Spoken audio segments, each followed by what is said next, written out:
This week's episode of Taking Inventory is brought to you by one of our sponsors, Meet Market, your AI assistant for e-commerce marketing. Market isn't just another growth tool, it's a member of your team, helping you keep a pulse on your business and trained to save you time and make you money. It's also co-founded by James Barrow and myself. Visit us at withmarket.com. Now, let's get to the podcast. All right, we have a special week today of the Taking Inventory podcast. We have two of our closest friends and I think most respected people in ad tech. We have Andrew Covato, who we previously referred to as Measurement Jesus. Andrew led measurement at Snap, huge measurement team at Netflix, has his consulting firm now that I think I see on LinkedIn being referenced by a variety of ad tech providers constantly, and is just, I think, one of the smartest minds when it comes to what's going on in the world of measurement. And we have James Avery, CEO of Kevel, again, someone that we have had on the pod before, and I've always gotten just like a great point of view of what's going on across the ad tech landscape. So thanks for coming on this week. Daniel Druger is not here. He had a child, and so we gave him the week off. Party while Daniel's gone. Let's go. Yeah. Legal has left the building. There's no video here, but without Daniel, I'm going off script. I have a mustache. I feel like I'm really liberated. But we had a couple topics we wanted to go into this week, and I think we can start with one that, Andrew, you probably understand better than pretty much anyone, is this sort of string of Amazon partnerships with Shopify. Then it was Meta, and then very quickly after Snap. Like, what's going on there? What should people understand about what that all means? Man, it's really fascinating that these kind of partnerships have kind of spun up so quickly. I feel like it's not too unexpected. You know, it's sort of partially, I would say, a reaction to a lot of the data privacy sort of issues that have been coming up over the last couple of years. You know, certainly there's some relationship there, but also I think riding this wave of retail media that's just been absolutely crushing it. And maybe this isn't directly comparable to that, but a similar kind of vibe to it. But you know, so far the details have been a little sparse. There's not a lot of technical details, at least that I've found in the last few days, to kind of describe what's going on there. But what it appears that the relationship isn't totally based on data exchange, and that, you know, Amazon isn't really giving a ton of data back to the providers. I could be wrong about that, but the sense that I get, and at least some of the analysts that are out there are kind of sharing that opinion, where it's really just a checkout kind of channel and experience that's sort of embedded in the ads, which is still great. And I think there's some kind of lightweight data that is being passed back, but certainly not the level that you might expect or that might be possible, like, you know, shopping history, you know, really granular events, you know, where a sort of related interests that folks might have, all things that could power like a really sophisticated e-com ad product on these platforms. I don't think at this stage that level of data is being exchanged, but who knows? I mean, it could be the start of a really fascinating and more robust relationship that you know is a bit of a side door around some of the iOS restrictions that are out there, but it still remains to be seen, but nevertheless exciting. I wonder, like, how much do you think this was influenced by like TikTok Shop? Like, it feels like that's, like, I hear more and more about how much shopping is happening on TikTok. Like, I know, you know, Snap and Facebook and Instagram have all tried these like checkout experiences, but as far as I know, like, it hasn't taken off on any of them, right?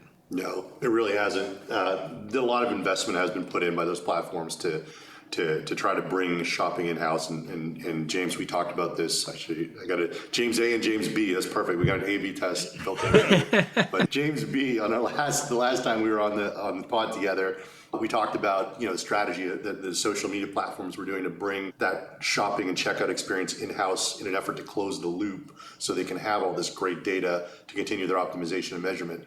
So that strategy, you know, I don't think is dead, but I do see this Amazon partnership as maybe a a parallel path and maybe an accelerated path to get to something similar along those ways. But by all accounts, what I was kind of saying before, I don't think it's going to be exactly the same. I don't think they're going to get that same round trip of data that they're hoping, or maybe that they wanted to get out of the first party checkout experiences. Yeah. So Andrew, and one thing that kind of along these same lines is, have you looked into the Shopify Amazon partnership? And like, is Amazon just like defending itself, I guess, to Avery's point, against TikTok, or like, how does this all unfold, and is it bad for Shopify? Yeah, to be honest, I haven't looked a lot into that partnership, so I don't know if I'm going to be able to say anything super intelligent about it. But I think Amazon is really seeking, to diversify its ability to get people to buy on the platform. I mean, that if I just look overall at the strategy that they're approaching, that's what it appears to be, right? And I think that is very much in line with their retail media strategy, right? Because you can buy ads against all of those Amazon products on all these platforms, including Shopify. Shopify powers a ton of ads and marketing technology. So, it's really just, in my view, at least a good portion of this is, how do I get more people ultimately to come and convert on Amazon, especially in a world where obviously Amazon is super ubiquitous, but there are alternatives that are out there, and maybe Amazon's trying to nip those in the bud before they catch too much steam and pick up and peel off some market share. I think it's a good point. Like, we don't talk about this very much, but when, especially like marketplace ad platforms, which is like what Amazon really is, like at a certain scale, like they don't, like their constraint is supply, right? Like if they're like brands that can pay to sell on Amazon will pay an infinite amount of money at the right return on ad spend. But there's only so many people searching for, AirPods on Amazon. And so like it seems like this is a move. Amazon's move is really, how do we, like to your point, how do we grow the retail media network to get even more supply into it, right? Can we sell ads on Snap? Can we sell ads on Pinterest? Like, we know they've been doing Pinterest for a long time.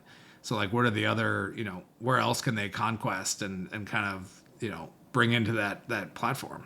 Yeah, it's interesting. I guess if we were like back at Snap, it's funny. There's two things that come to mind. One is, I feel like the argument from Amazon is like, come on, you're not going to really build Snap stores. You're not going to like deal all this crap. So like, stop kidding yourself. And we'd be like, okay, like I agree. And then for Amazon, it may end up being that they get, I guess, in theory, some portion of like less direct response ad dollars because they stay at the other walled gardens, but they get all this data for their TV, like video ads business, right? And so, like, I mean, like Covato, they get all the purchase data, like they get everything in this, right?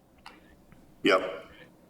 They can do some smart things even without user level data and that kind of thing. And I would imagine that there's probably some kind of ad part to the contracts that it's probably 1,000-page contracts that have been signed between these organizations. But I'm sure there's something around ads and marketing of the ads and who knows? I mean, James A, to your point earlier, right? I wouldn't be surprised if there's this is one step in the direction of being able to buy ads through Amazon on these other platforms so that you can check out on Amazon and sort of close that retail media loop. But yeah, I mean, this feels like a great first step toward that. And who knows? I mean, Amazon's already the biggest retail media network out there by orders of magnitude. This is sort of going to make, I would say, a lot of the other ones very, very niche. I won't say irrelevant, but certainly more niche than maybe they could have been without something like that. I guess for James Avery, like the work you guys have done on trying to make kind of cross marketplace ads real with OpenRTB for retail media, like does this almost give like more of an importance to that work in some ways, like for the non-Amazons of the world, to make it easy for brands? Yeah, I mean, well, I think this is when we go to, if Amazon starts to become more of a one-stop shop for a brand, like to Covato's point, like we, like having one place, if you can go to the trade desk and buy promoted listings across 100 different retailers, like that's going to be more compelling. Like no single retailer other than maybe Walmart is going to get close to Amazon scale. And like, to your point, is like, this is just widening that gap.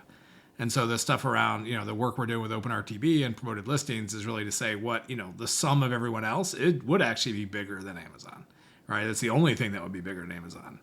And so like, that's really the only opportunity to have that single spot that could compete at that level. So I got a question for the Jameses here. What do you think the reaction of the other retail media networks that are out there? They're probably looking at this, having a similar discussion that we are, and like, hey, we could be in trouble if Amazon has the right deals in place to buy ads. What do you think the reaction is of some of the, like, do you think there's consolidation? Do you think, what kind of strategies you see these retail media networks potentially pursuing?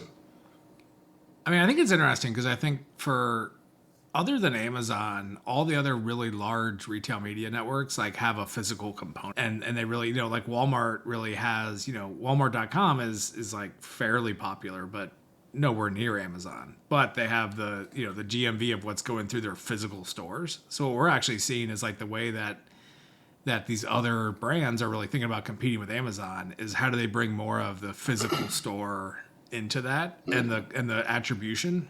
Because it's kind of like I don't know about you guys, like I don't go to my grocery store's website.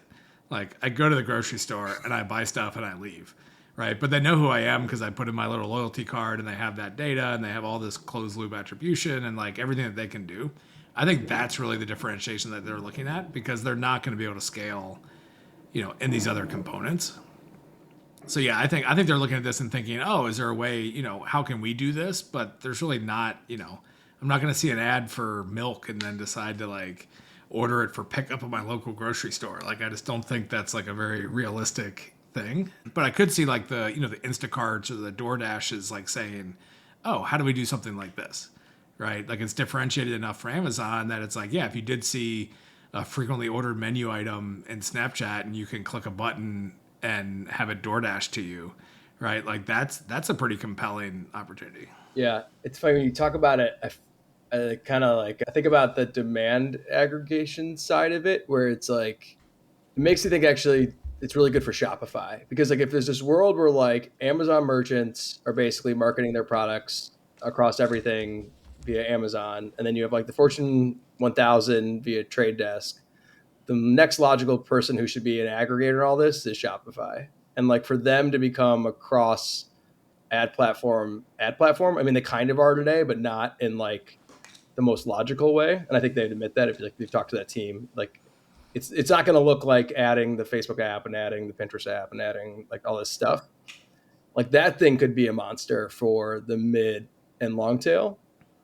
And so maybe I guess you'd be having like, the Trade Desk of the world accessing kind of all the CPG and Fortune kind of 1000 kind of demand. Shopify is doing their part, and Amazon's just there, and then TikTok's kind of the wild card in all of it. And I wonder if TikTok gets banned tomorrow, like, does it unravel? Like, does all this coordination like break apart, or is it stay? Well, I think the other push for the coordination is that people actually want to make profit. Right? Like it feels like for years nobody cared and it was just like burn money. Of course we have to do this ourselves. We have to have the Snap stores and it's all built in house. And then suddenly the market's like, hey, what's your EBITDA? And they're like, let's partner with Amazon. I'd be curious to know what the commercials might be like for this deal. Like, do you think? I would imagine there's a small amount of rev share happening on a per purchase basis. I don't know if you guys have a context on that or thoughts on it, but I mean, I think if that's the case, there's sort of this virtuous cycle of like, yeah, let's encourage, from the platform side, let's encourage, they've probably done the math as to how much, demand needs to be sold, how performant the ads need to be in order to generate, an ROI positive number for this deal. But I mean, I feel like that plus this sort of like ancillary benefit of, I can now have people check out on Amazon, so I'm inherently going to want to just spend more ad dollars on the platform, could make it pretty lucrative for the platform side.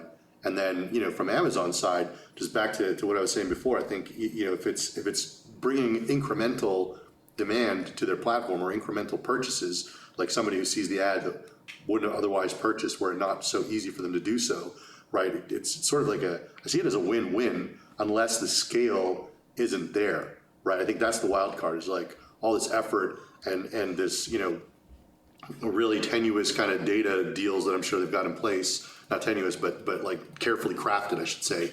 That sort of makes it compelling for everyone. Yeah, one thing that, as you're saying, that another way it could kind of unfold too is that Amazon could end up having its version of Shopify audiences, where like Amazon audiences end up getting basically exported, and there's a rev share there to all these platforms. So like Amazon's making money off of Snap ads, Amazon's making money off of Snap conversions. Like maybe they are like almost saying, screw it, let's like, to your point, just like fragment and distribute ourselves a bit.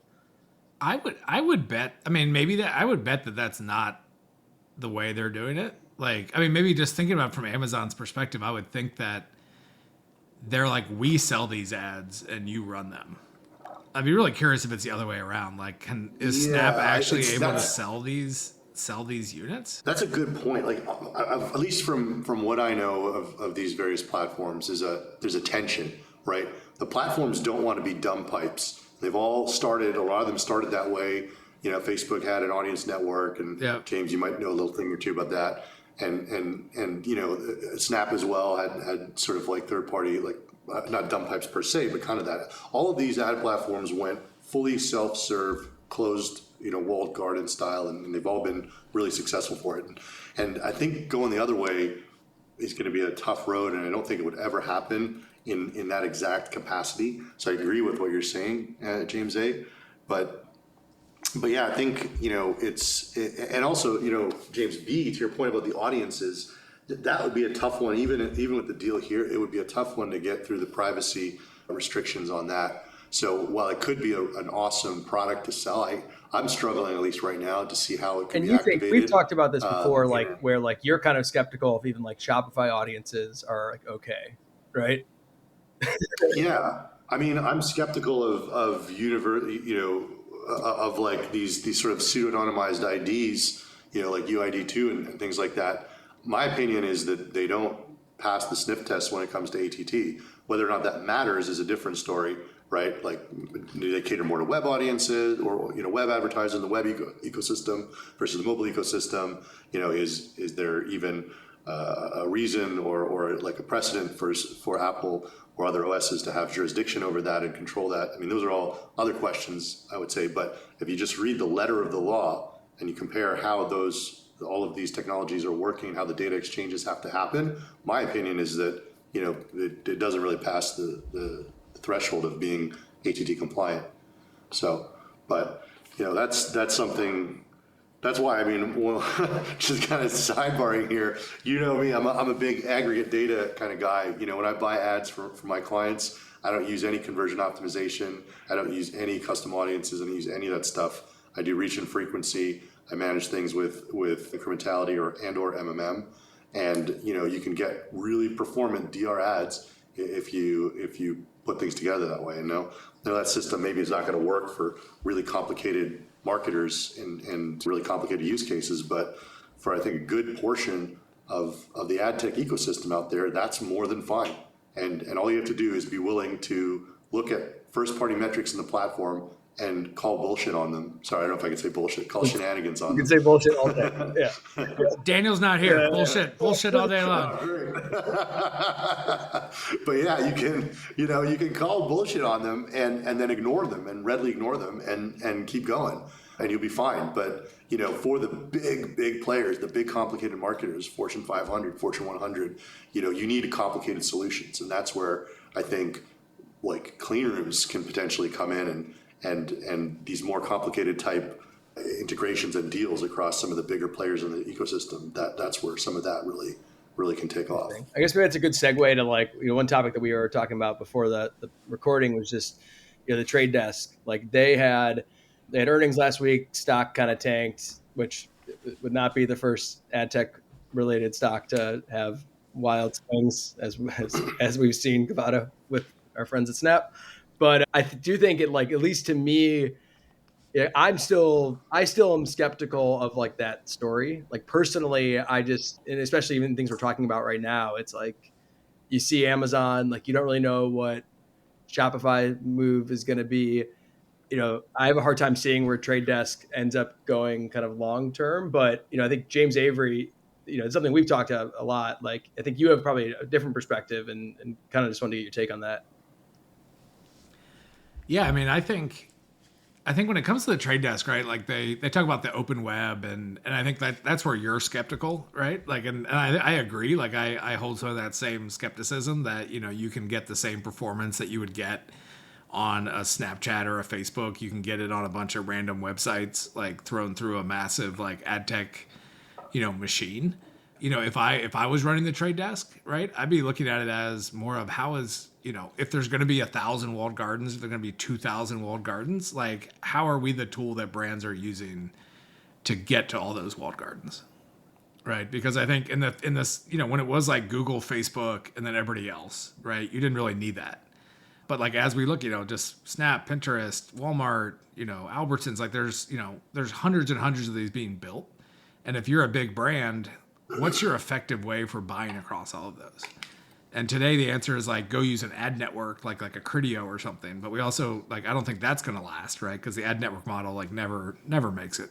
And so like how do you become how do you become that window? And like Roku is a good example, right? Like they've done some stuff with like Roku, I believe, where it's like you can buy Roku through the trade desk.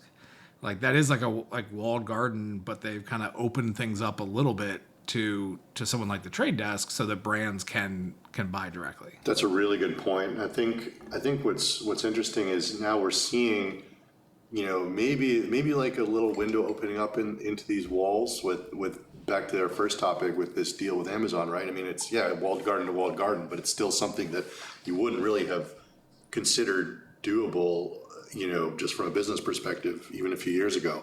And so maybe there is a window of opportunity here for somebody like the trade desk to hey, let's open up another little notch over here and kind of consolidate the buying. But I wonder if they're considering it. It feels like their strategy is to try to own these login experience type publishers right through the unified ID and all of that requires a logged in experience and hashed emails and all of that. So it feels like they're kind of pursuing maybe a couple of echelons below that sort of those walled gardens that you described, James A. And so I wonder if they've had those conversations, if they're thinking about it, if maybe they're revisiting now in the context of the shifting landscape. I think like right now, I think they talk about the like logged in news publisher and things like that, but like there's no inventory there, right? Like I think where they're actually focused is CTV. Right. Like I think they see because CTV, you actually, like Roku and Tubi and these guys, like they have a logged in user. They have an email address. You click whatever button you click to log in and like you're in. There's no cookie nonsense. There's no ATT, right? It's like very open and you can charge really high CPMs. So I think like you have a lot of these guys like really focusing on CTV and just saying like, well, cookies are going to go away, but your TV doesn't need cookies, right? I can still show you the same ad 7 times when you're watching that show, with the current technology. So do they own that market, do you think, going forward? I mean, I know there's a number of CTV buying platforms that are cropping up and that have been up for a bit, but do you think that's their biggest opportunity and that's what they can capitalize on? Yeah, I think that's their biggest opportunity. I think as more and more goes to CTV as well, right? Like as more like linear goes away and it moves to CTV. Like I think that's where you're going to see a lot of these, like a lot of the bigger ad tech players are already focusing there. And I think like they'll continue to do that. Like, I think there's been other DSPs like Basis, I think is one who grew really quick in like digital out of home or in CTV, but like Trade Desk just does have those big relationships with the brands. Like, and if they can buy it through Trade Desk, like they will. So like they can actually be late, and it's like okay because they're like the incumbent there. That's a good point. I guess for you guys, like from the Kevel point of view, I know obviously like you're not on like the demand side, but if a big CTV business built their ad platform on top of Kevel, like they would in most cases, like when you're talking to these guys, like they would take the external demand as long as the experience was great. Like if there were a way to buy across all of Kevel's properties in a super streamlined way, forget about the trade desk. Do you think most of your, let's call them publishers, would be like, yeah, I'm down? Yeah, I think for our publishers, right, like this is why we've been building a lot of custom stuff around this. It's like they care a lot about the experience. They're more like somebody like a Snap than they are like, CNN or something like that. And so like they care a lot about the experience, and it's about approvals, and it's about the unit being the right kind of unit. And that's why we've like the work on promoted listings and OpenRTB. It's like it has to actually be a real promoted listing. There's lots of companies out there that have tried to sell like the banner ad that looks like a promoted listing, right? Like, and that's just a shitty experience for everybody. So I think they would, I think every one of our customers would take programmatic demand if it had the right rails. But I don't think anybody's like built those rails and kind of control yet to where they could have like the approvals and it could be fully native and that sort of stuff. Is that inevitable? Like, will that happen in the next few years? Yeah, we're working on it. Yeah. Yeah. It's, now you sound like my sales team. Like, I'm not going to give you deadlines. I'm not going to give you dates, James. I'm like a homer for Kevel. But I guess a good transition to kind of just like generally speaking, maybe like retail media over the next, kind of state of it for 2024. I know, James, you've been writing a bunch of stuff about this, and yeah, like where's it going? Given this, it seems like it's clear this thing is important. Like commerce media is not going anywhere, and the Amazon stuff, I mean, just fundamentally changed the walled gardens. We think at least a little bit.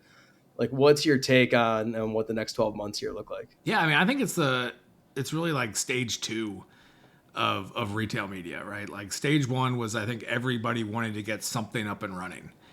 And so you saw a lot of people just use, whether it was an ad network or something that got them up and running. And now they're all looking at, okay, this is a massive, massive opportunity. Like, how do we really go deep here and build something a lot bigger? And so that's really, I think we're starting to see that more with, I think Kroger announced like they were building something themselves, like in-house. Like there's a bunch of people we can't talk about yet who are building stuff on Kevel that like are moving off of one of these kind of, stage 1 kind of ad networks. And then I think the other big change accelerant that I'm curious, like Andrew's perspective on, right, is the changes coming with cookies and identity, right? Like I think that's going to be another accelerant for retail media because they tend to know who their users are. And they tend to know their, details of what they're buying in store and online. And I think there's a lot more ways they could use that like they haven't figured out yet. Yeah, I totally agree. I think, answering kind of the same question, what's the future hold for retail media? I think measurement comes more into the spotlight. It's now, I feel like in the past, and I mean, you guys have been in this more deeply than I have, but in the past, I think retail media was sort of like a nice add-on. It was almost negotiated with, the retailer and the product manufacturer as sort of like a bolt-on to like a bigger deal. But it's now coming a lot more into focus and becoming like something that people care about from a performance perspective, maybe more so than they did in the past. And you couple that with just the general acceleration of the space, plus the new changes that are happening, the technologies, the deals that are all happening. And I think, marketers are going to put increased pressure on the retail media networks to measure things in an appropriate way. And it's not going to be sufficient to have like some of these kind of just whatever post-exposure type attribution that are kind of cobbled together and sort of an afterthought as to me, I get the sense in a lot of cases it is. And so, there's going to be a lot more, I think, focus on it, energy devoted to it, and investment in that as well, which I think is a good thing, right? Hopefully, the right measurement gets more natively integrated into some of these deals and into some of these partnerships that are out there and technologies, and it just sort of up levels the whole space. Based on like what you're seeing, like are the right measurement frameworks being put in place? Like, is everyone just giving it it's all yeah? Oh God, no. No, right now it's not. But I mean, there are definitely companies out there that are thinking about this problem and that are approaching it and trying to solve it for people. And there is demand, right, from the marketer side to get better visibility. But I think the native solutions that are out there, I haven't seen one that has really blown me away and sort of like that doesn't appear to be just, ad tech circa 5 to 8 years ago kind of thing. And that's in my mind, it's not acceptable as an advanced, marketer. Not that I'm an advanced marketer, but speaking on behalf of advanced marketers, I would say that's not acceptable. And we need to lean into some of the better methodologies and approaches, especially in a world where you can, in a privacy-safe context, get user-level data, which on a retail media network you can if you're using the right things like clean rooms and whatnot. There's no reason why you shouldn't be building, straight up incrementality, straight up, user-level randomized controlled trials to the extent possible. Yeah, I mean, that's the same thing we're seeing is like, one, there's no standards yet, right? Like, some people are talking about what the standard should be. Like, Albertsons put out some good info that like the IAB is taken on.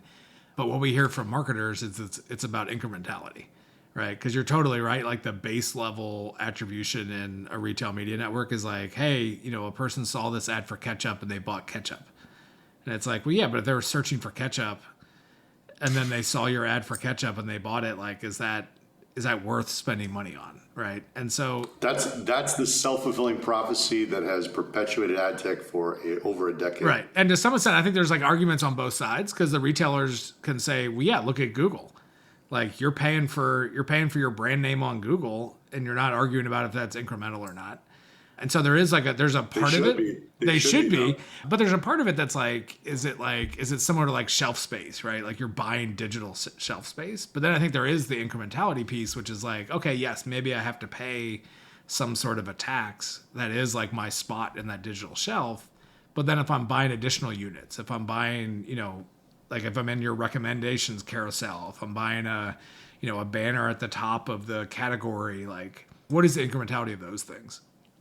And the fascinating thing is that they have all the data, right? There's no shortage of the data on the retail side. Like, they know who the person is, they know what they searched for, they know what they bought last week and 6 weeks before. And so like we should be able to get to a point where the attribution is way better than anything a social network like can provide. And are these guys doing anything on the audience extension side? Like, do they care? Like, when you're talking, like on the Kevel side, you're talking to a publisher, do they care? And then I guess maybe second to that, like Covato, like, what's going to happen to that whole space, all that from a privacy perspective? Let me see if I can give you an auditory perspective on it.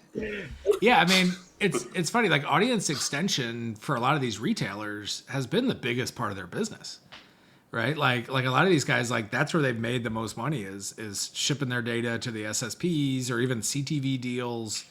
But like, at the end of the day, yeah, like, once the addressable like cookie space like gets cut 90% lower, like, it's going to dry up, because they're all going to be fighting for the same inventory. And so the costs are going to go up, and they're going to go up a lot more than the results they were delivering. But like I said, CTV is somewhere where like that is still a big opportunity, right? Like, if you're doing, Kroger's data with Tubi, right? It's like, third-party cookies going away don't affect that. You can still target and say, okay, we know that this, we know Daniel just had a baby or whatever. We can go target him with Pampers while he's watching a Tubi show, right? Like, that sort of stuff, like, will continue to be good for retailers. Covato, do you agree with that? Is the level of opt-in that is going to be required, like, put on your, measurement Jesus hat or beard, but like a couple years from now, is it going to be so explicit, like I have to opt into all this stuff, that it makes it harder to pull off, or kind of status quo? Yeah, it's tough to say. I think on CTV, depending on how on how all of like the opt-in structures. Like, if you think about going back to something that could power some of this is like the unified ID 2, right? That has an explicit opt-in flow for users, and I would say it's almost like the web equivalent of iOS 14 in some ways, not just in the sense of you've got to opt in, you can only use opt-in data, and there's privacy protections to make sure that nothing personally identifiable is kind of out there in the ether. So at that high level, I would say there's a lot of parallels between those two things, right?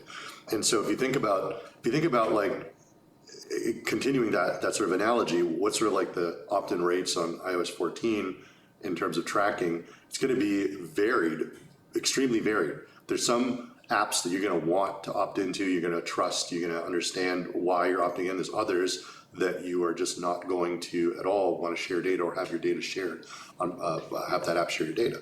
And I imagine that there'll be a similar dynamic that exists out there. And I don't know what the future holds, if there's going to be capability to incentivize or nudge people to opt in and maybe explain the value proposition a little bit more, what you get if you opt in. You get better ads. You're still going to get the ads. Do you want ones that make sense to you or not, right? And and then also how good is the tech, and how proliferated are those IDs to allow those good ads to actually percolate to the users eyeballs.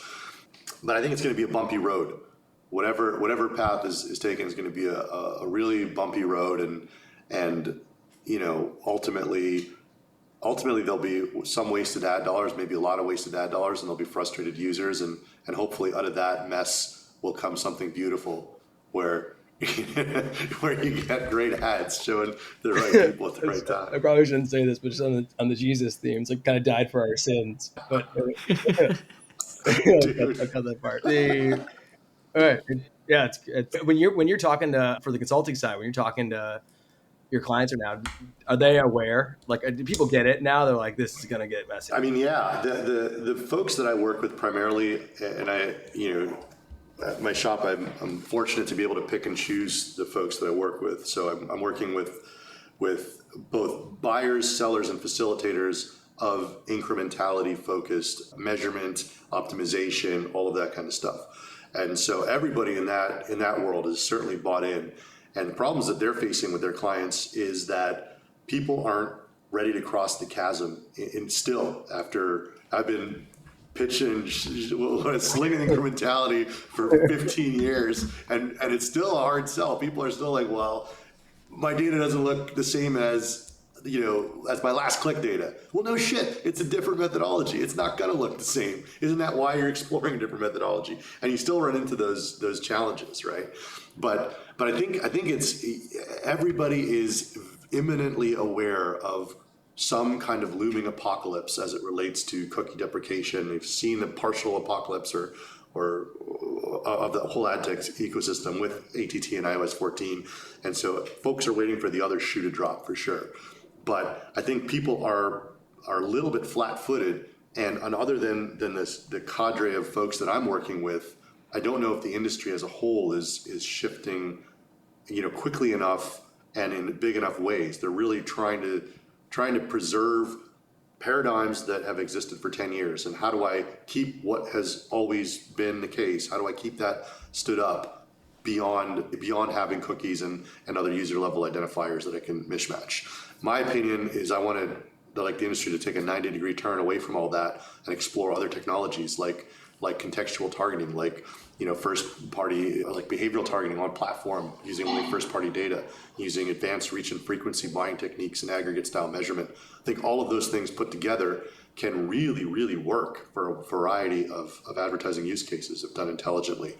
And I think people are afraid to do that just because you got to throw away your whole ad tech stack that you've spent a decade plus, 20 years in some cases building, right? So that's the challenge that I see right now in industry. Yeah, it feels like everybody's trying to echo what you said. Like they're trying to grasp and hold on to the past, and we're gonna somebody's going to drag them kicking and screaming into a future that is different. Because all this stuff, a lot of the UID2, a lot of the email hashing is just all of okay, how do we try to make it act just the way it used to act? Exactly. And it's guys, that's not going to happen. There is an opportunity to pay for our sins here and fix it.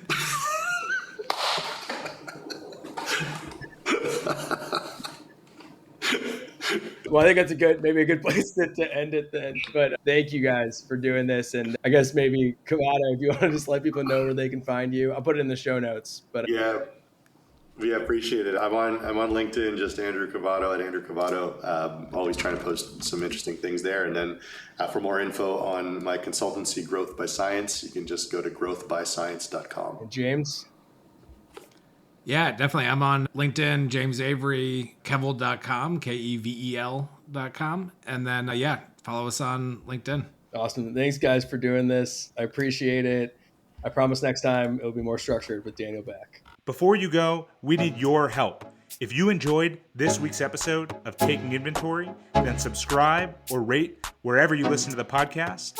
And while you're at it, please share this episode or your favorite episode with a friend. We'll be back next week with another episode of Taking Inventory. See you then.